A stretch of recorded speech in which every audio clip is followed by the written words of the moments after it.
What happens when a billionaire CEO goes undercover as a broke, exhausted nurse on a blind date with a single dad? She expected a quick rejection.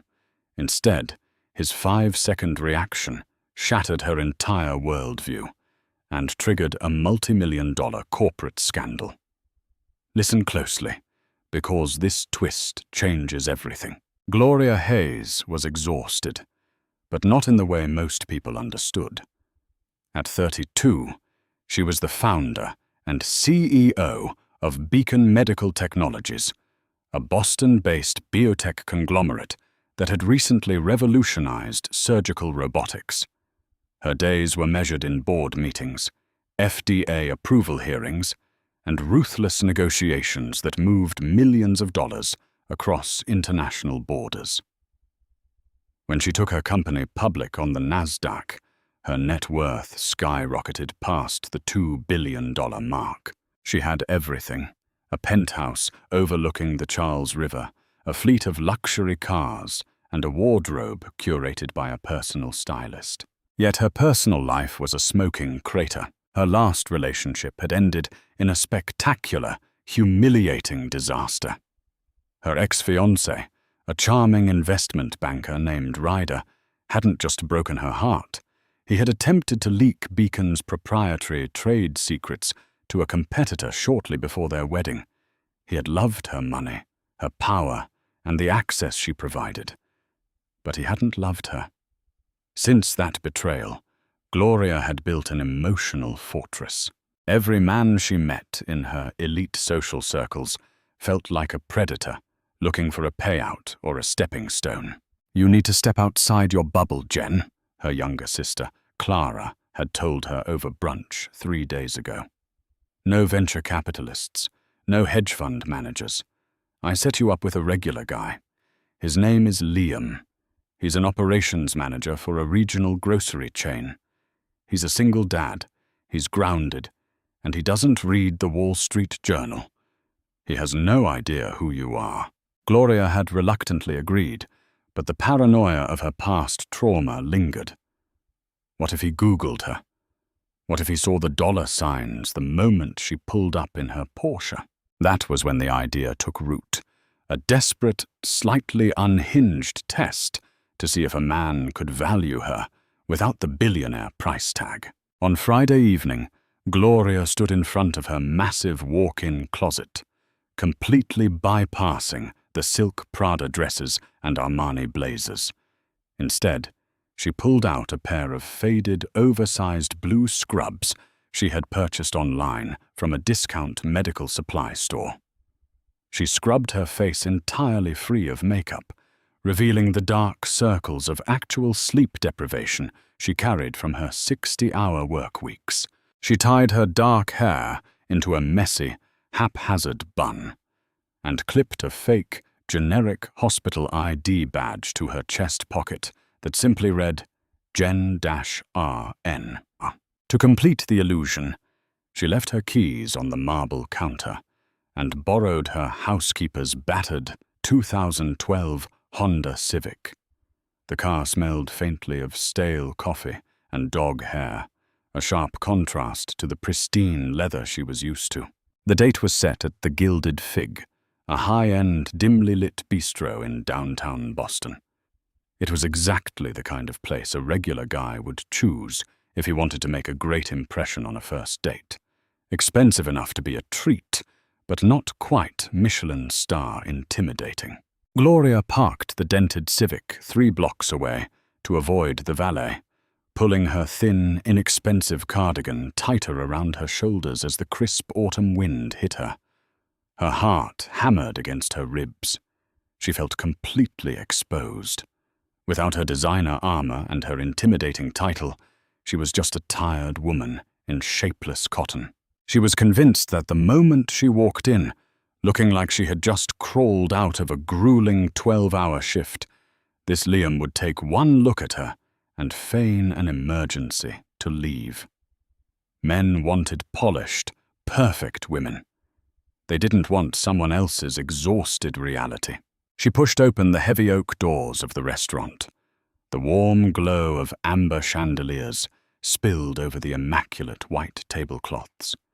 The hostess looked her up and down, a flicker of judgment passing over her eyes at the sight of the wrinkled scrubs. "I'm meeting someone," Gloria said softly, feeling a strange knot of genuine anxiety in her throat. "Liam?" The hostess nodded stiffly and led her through the maze of elegantly dressed diners.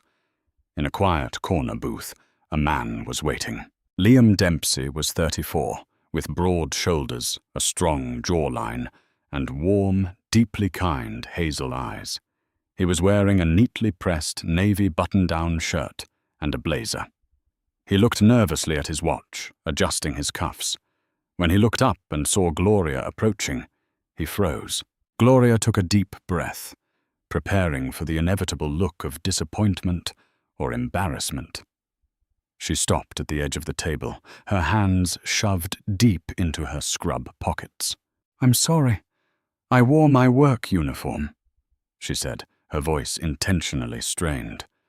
"My shift ran incredibly late, and I didn't have time to go home and change. If you want to reschedule, I completely understand." She waited for the awkward pause. She waited for him to look at the surrounding tables, embarrassed to be seen with a woman in cheap medical gear at such a nice restaurant. Instead, the reaction that followed shifted the axis of Gloria's entire world. Liam didn't grimace. He didn't look around the room. Without a second of hesitation, his face softened into an expression of absolute, unadulterated respect. He stood up immediately, stepping around the table to pull out her chair. "Please do not apologize," Liam said, his voice a deep, reassuring rumble. "You save lives for a living. The fact that you came here straight from a grueling shift instead of going home to collapse into bed means the world to me. I'm honored, Gloria. Please, sit. Let me take your coat." Gloria was so stunned, she practically fell into the plush velvet booth. She stared at him as he gently draped her cheap cardigan over the back of the chair and returned to his seat. You're not embarrassed?" she stammered, genuinely breaking character for a fraction of a second. "Embarrassed?" Liam laughed, a rich, warm sound that made the corners of his eyes crinkle. "Are you kidding? I'm sitting across from a real-life superhero. I should be the one apologizing for making you come all the way downtown. Have you eaten anything today? You must be starving. The steak here is incredible, but order whatever you want. It is entirely on me." Gloria felt a sudden, sharp pang of guilt pierce right through her chest. It was so intense it actually knocked the breath out of her. She had expected to expose him as shallow.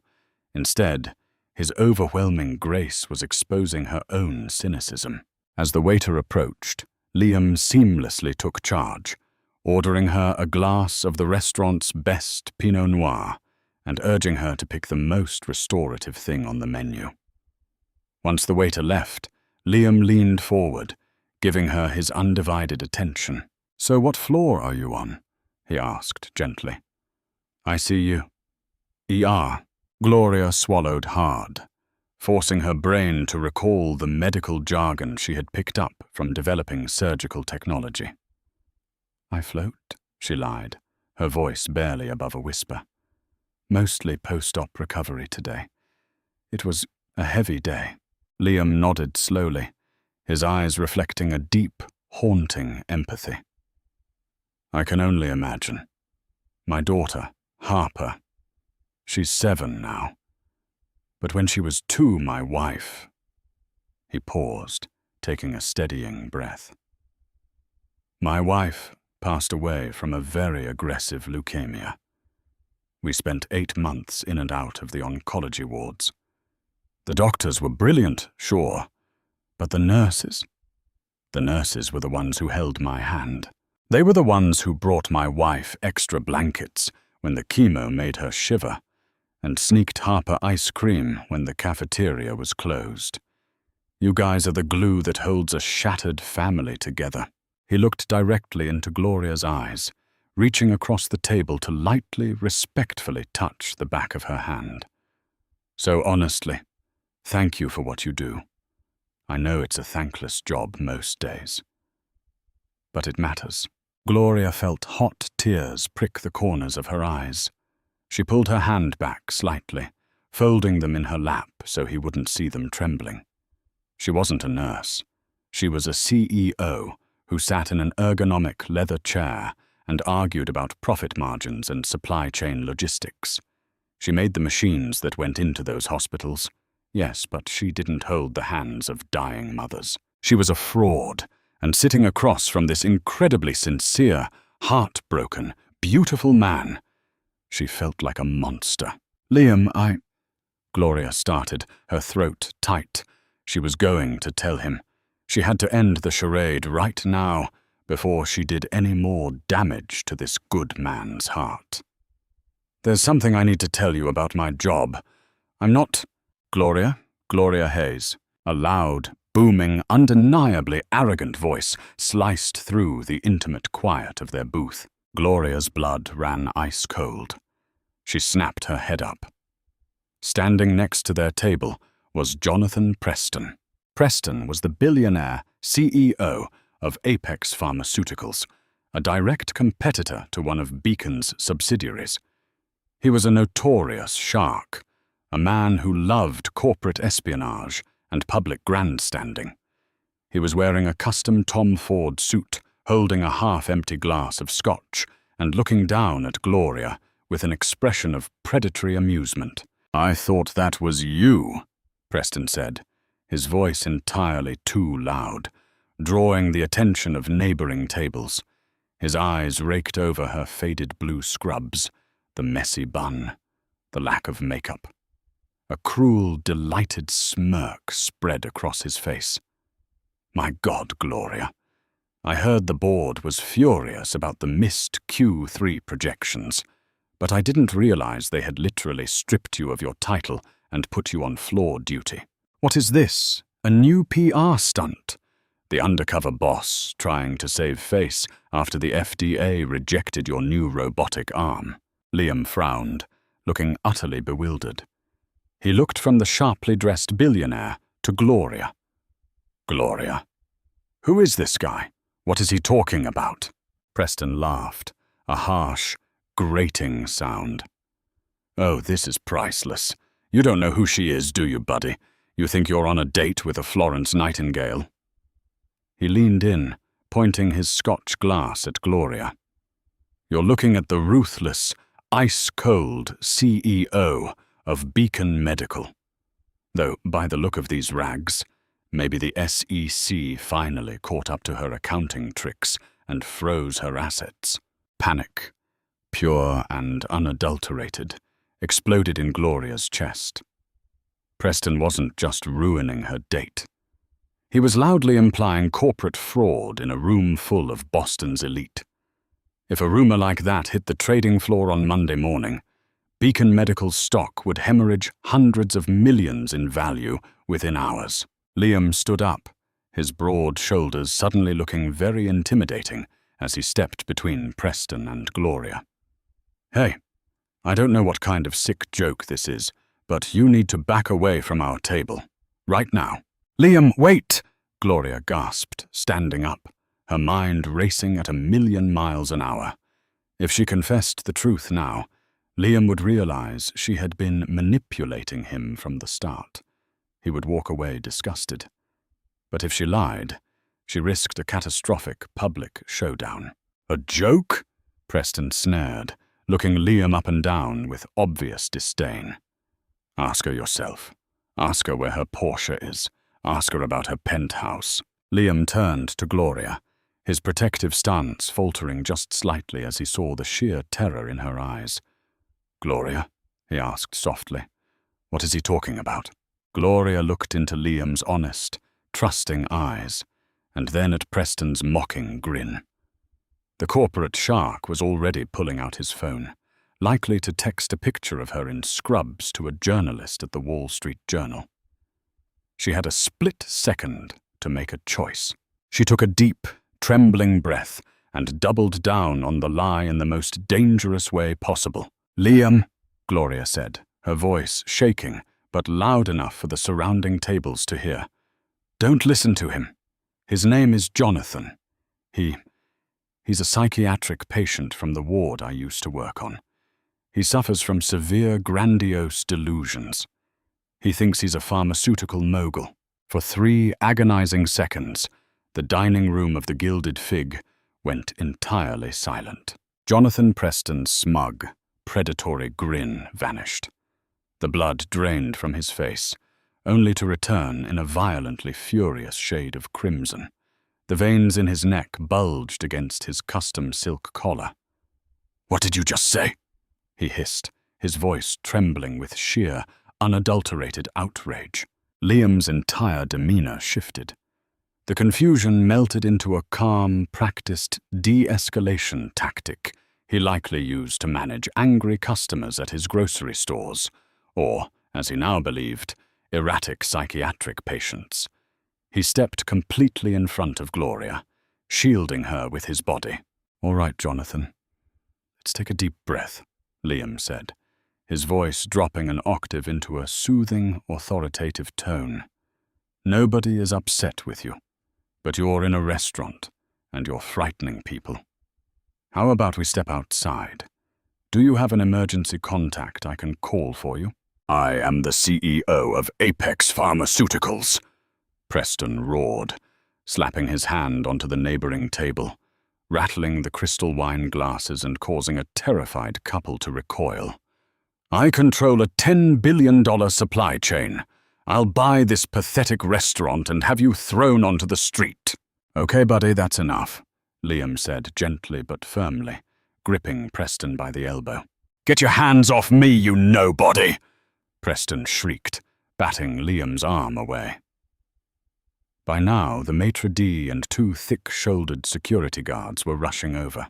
Because Preston was shouting about billionaires, corporate acquisitions, and conspiracy theories, and because Gloria, a woman dressed in medical scrubs, had calmly identified him as a delusional patient, the entire restaurant staff instantly adopted Liam's perspective. To them, this wasn't a clash of corporate titans. This was a tragic mental health crisis unfolding over the appetizers. "Sir, you need to come with us," the security guard said, flanking Preston. Preston looked wildly between the guards, the staring diners, and Gloria, who was practically shrinking into the velvet upholstery, her hands covering her mouth. He realized with sickening clarity that making a bigger scene would only validate the lie she had spun. "You are going to pay for this, Hayes," Preston spat, pointing a trembling finger at Gloria. "When the markets open on Monday, you are entirely finished." He violently shrugged off the security guards and stormed out of the restaurant, his designer dress shoes echoing sharply against the hardwood floor. Liam exhaled a heavy breath, running a hand through his hair before sitting back down across from Gloria. The restaurant slowly returned to a dull, whispering murmur. "My God," Liam said softly, looking at her with an even deeper reverence than before. "Is it always like that? The delusions of grandeur, the aggression. You handled that so calmly. Gloria, you are incredibly brave. I'm so sorry that happened on your night off." Gloria felt a wave of nausea wash over her. Her chest was tight, her lungs screaming for air. She had just manipulated a genuinely good man into physically defending her against a billionaire rival, all to protect a pathetic, insecure lie. She looked at Liam's warm, hazel eyes, filled with nothing but concern for her well-being, and she broke. "Liam," she whispered, her voice cracking. I feel sick.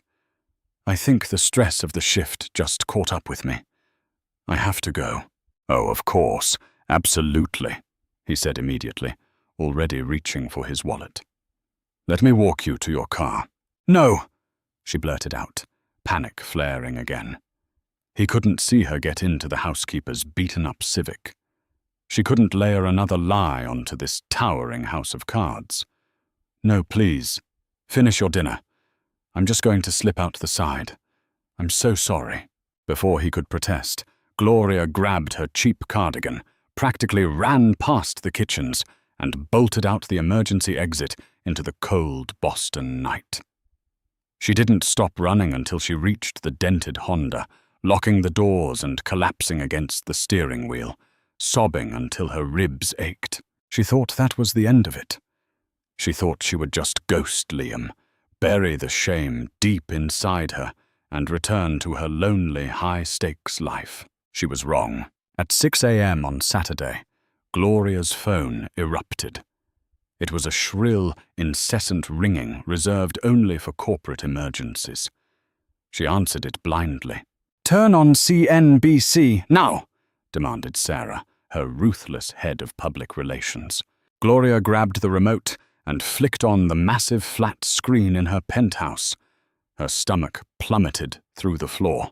There, playing on a continuous, humiliating loop, was shaky smartphone footage from the restaurant.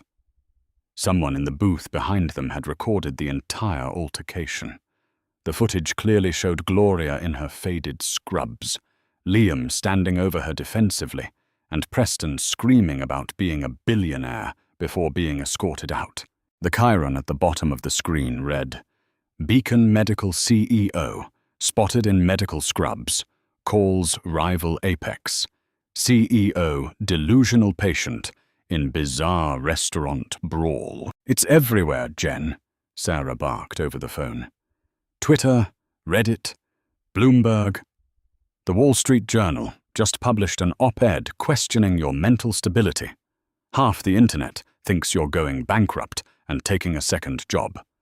The other half thinks you're orchestrating a massive, illegal corporate espionage ring by posing as hospital staff to steal data from Apex. Preston is threatening to sue us for defamation.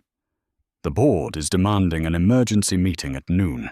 "What the hell were you doing in scrubs?" Gloria stared at the screen. The video replayed again. She saw Liam's broad back, shielding her from the world.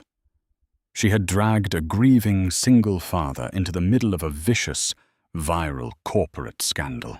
"Sarah," Gloria said, her voice dropping to a terrifying, absolute calm. The panic was gone, replaced by the cold, calculating CEO instincts that had built a billion-dollar empire. "Call the board. Tell them I'll be there. And get me the address of a Liam Dempsey. He works for the regional offices of Star Market. Find him." By Monday morning, the financial world was holding its breath. Beacon Medical Technologies stock had plummeted 12% in pre-market trading. The rumors were completely out of control. At 9 a.m. sharp, Gloria Hayes stepped onto the podium in the ground floor press room of the Beacon Medical Tower.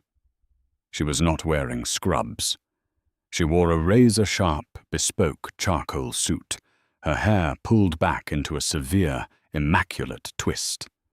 The room was blinding with camera flashes from dozens of financial reporters. She leaned into the microphone. "Good morning," she said, her voice slicing through the clamor, commanding instant silence. "Over the weekend, a video surfaced of myself and Jonathan Preston, CEO of Apex Pharmaceuticals. The speculation surrounding this video has been wildly inaccurate." She paused, looking directly into the bank of cameras. "I was not conducting corporate espionage, nor is Beacon Medical in financial distress. The truth is deeply personal and entirely my own fault. I was on a blind date. Because of my position and the unfortunate reality of how wealth alters human interaction, I chose to conceal my identity. I wore a nurse's uniform to see if I could be valued for who I am, not what my net worth is." A collective, stunned murmur rippled through the press corps. "When Mr. Preston aggressively interrupted my private dinner and attempted to publicly humiliate me," Gloria continued, her tone turning to steel, "I panicked. I lied to my date, claiming Mr. Preston was unwell, to protect my disguise. It was a terrible lapse in judgment." She tapped a folder on the podium. However, Mr. Preston's behavior in that video, screaming, threatening to buy a restaurant to fire its staff, and physically intimidating a woman, is not an isolated incident. It is indicative of a toxic corporate culture. My legal team has just filed an injunction against Apex Pharmaceuticals regarding their aggressive, borderline stalking surveillance of my personal life, which led Mr. Preston to that restaurant in the first place. She let that bombshell hang in the air, watching the reporters scramble to type out the breaking news. She had just flipped the script, turning Preston from a victim of defamation into an erratic corporate stalker. Beacon Medical's Q4 projections remain incredibly strong, she concluded. I will take no questions. She walked off the stage. Her phone buzzed within seconds. It was Sarah. Stock is stabilizing. Preston is dodging reporters. You survived, but Gloria didn't care about the stock anymore. She walked straight past her executive team, took the private elevator to the underground garage, and got into her actual car, a sleek black Porsche 911. She drove out to a quiet, tree-lined suburb in Brookline. She pulled up to a modest, charming, two-story house with a child's bicycle resting on the front lawn. Her heart hammered wildly against her ribs, harder than it had when she took her company public. She walked up the steps and knocked. The door opened. Liam stood there, wearing a simple grey t-shirt and jeans. He looked exhausted. He took one look at her tailored suit, the luxury sports car in his driveway, and the undeniable aura of power she radiated. He had clearly seen the news. "Liam," she started, her voice trembling. You're the CEO," Liam interrupted, his voice hollow, stripped of the warmth she remembered. "Beacon Medical. $2 billion. Yes, so the scrubs, the floating nurse, the heavy shift." "A lie," Gloria said, tears instantly welling in her eyes. "All of it. I was terrified you'd only see my money. I wanted someone to just see me." Liam let out a harsh, bitter laugh, shaking his head. "See you? How could I see you, Gloria? You didn't give me a chance. I sat there, pouring my heart out to you about my dead wife, about the nurses who kept my family from falling apart. I shared the deepest, most painful part of my life with you, and you sat there in a costume, treating me like a sociological experiment. I know." A tear slipped down her cheek, ruining her perfect makeup. "I know, and there is no apology vast enough to cover how deeply I regret it. When you defended me from Jonathan, no one has ever stood up for me like that. Not for my money, but just for me. It broke my heart because I realized how broken I was to have lied to you in the first place." Liam leaned against the doorframe, looking away, his jaw tight. The silence stretched between them, heavy and painful. Gloria felt the crushing weight of her consequences. She had found a good man, and she had driven him away with her own paranoia. "I'll leave," she whispered, taking a step back. "I just needed you to know that your kindness wasn't wasted. It woke me up. I'm sorry, Liam." She turned around and started walking back down the driveway toward her Porsche. Her chest felt like it was caving in. "Gloria." She stopped, her hand resting on the car door, turning back slowly. Liam was walking down the steps, his hands shoved into his pockets.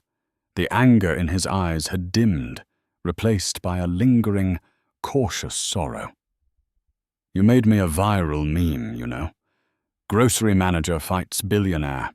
Gloria let out a wet, choked laugh. "I know. My PR team says you're polling very well with the key demographics." A tiny, reluctant smile tugged at the corner of Liam's mouth. He stopped a few feet away from her. "I don't care about your money, Gloria. I really don't. But I care about honesty. If you want to know me, If you want to be in my life, and Harper's life, there are no more costumes, no more tests. You bring your whole, complicated, corporate mogul self to the table, or you don't come at all. Gloria looked at him, wiping a tear from her jaw. The fortress she had spent years building finally crumbled into dust, and for the first time in her life, she felt completely, wonderfully free. No more costumes, she promised, her voice clear and steady. I'd like to take you to dinner, properly this time, and I promise I won't wear scrubs. Did this corporate twist leave you speechless? Sometimes the biggest risks we take aren't in the boardroom, but in opening our hearts to the truth.